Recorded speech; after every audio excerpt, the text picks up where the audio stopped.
Why did you decide to run for this election? Although I was born and raised in Venezuela, I lived in an Italian community, attended Italian schools.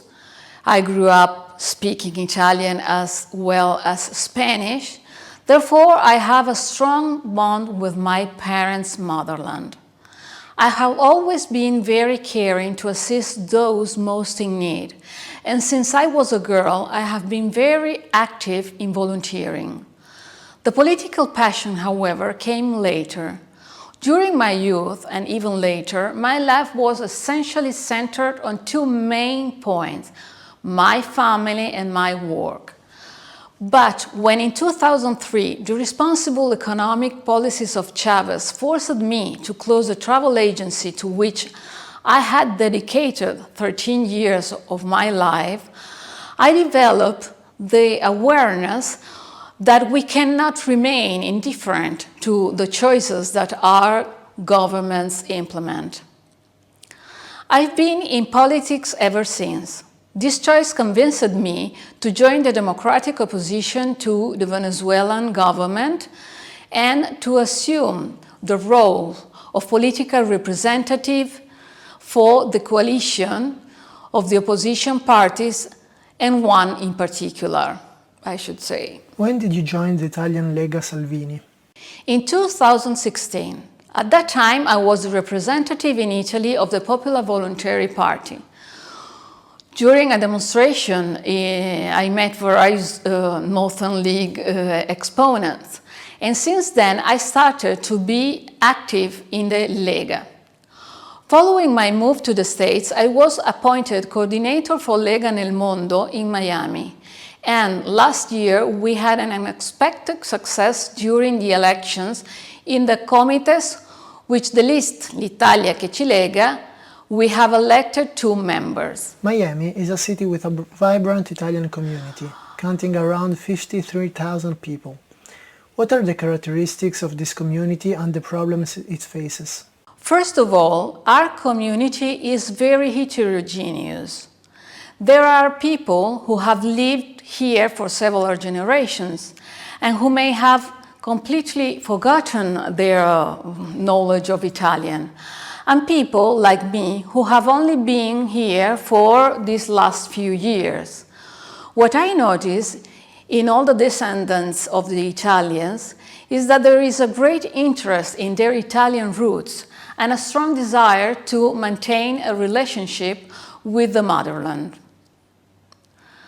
A potential that can be used both to develop new commercial and cultural relations between Italy and the New World, and to create tourism opportunities for both countries, for example, emphasizing on the descendant tourists that can become a more seasonally adjusted tourism and able to embrace regions that normally are not affected by the large flows of mass tourism.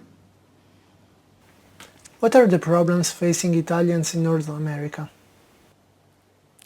Many of the main problems are of a fiscal nature, from the IMU issue on the first home to that of digital nomads. Many of the latter, in fact, especially during pandemic, have seized the opportunity to work from Italy for a few months, a year, or long periods. But those who have made this choice have often found themselves facing problems of double taxation and no possibility of using the pension funds accumulated abroad.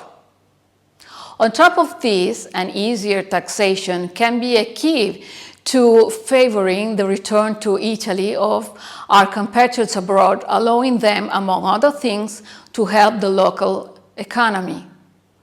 Another big problem is related to access to consular services, both in terms of timing and easier access to the services they are supposed to receive. Obviously, this is not a problem of staff's quality, but of efficiency and overloading for the structures. What do you think about the possible reintroduction of the Ministry for Italians Abroad? It is not an appropriate solution for solving these problems. It was abolished for its efficiency.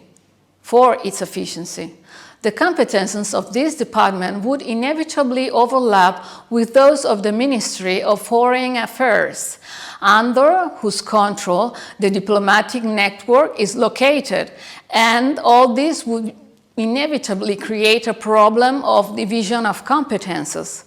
In practice, therefore, the Ministry for Italians Abroad would be just the umpteenth chair to allocate positions to various political parties, therefore an extra cost to Italian taxpayers.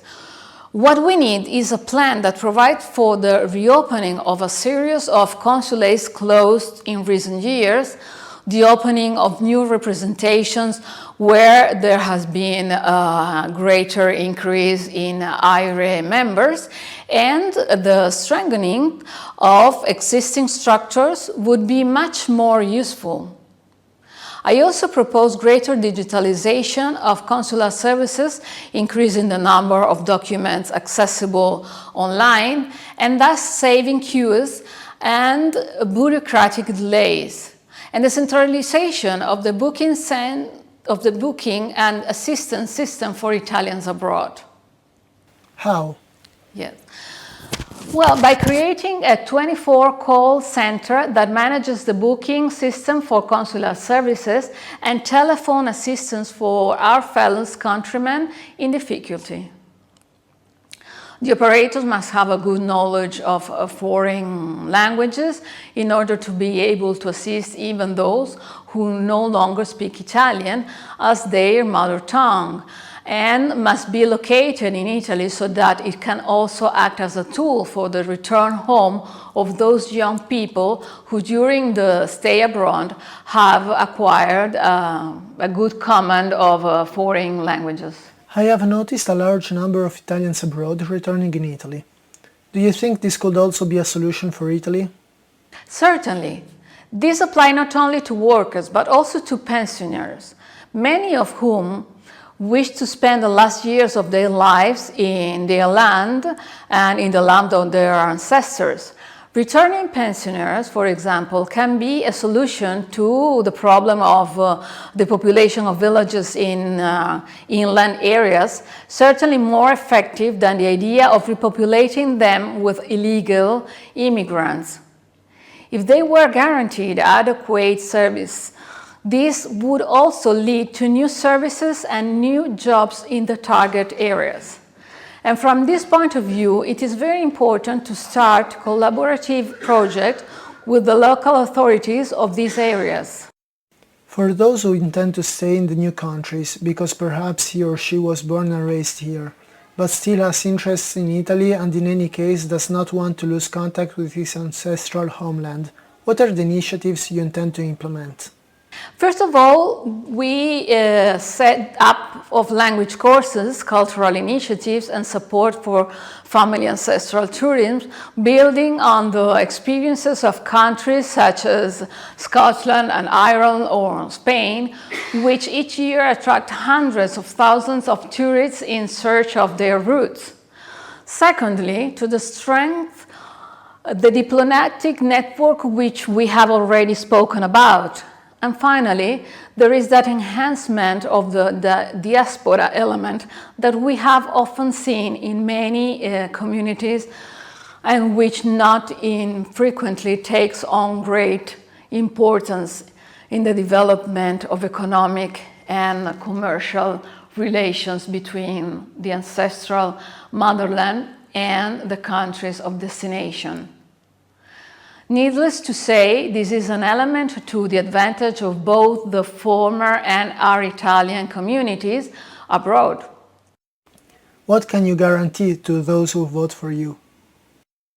I don't make irrealizable promises, but I have a vision for the community that I am committed to carry on this forward.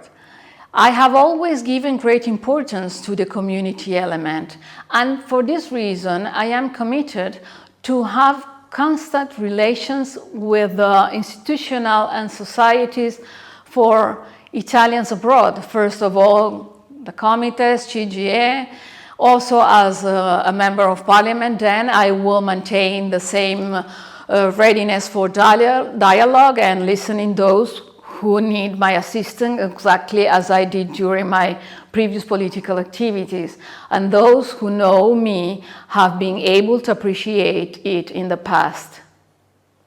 Finally, I can guarantee transparency on my work and my parliamentary activity, both through my social networks and through my site, isabellaolivieri.com.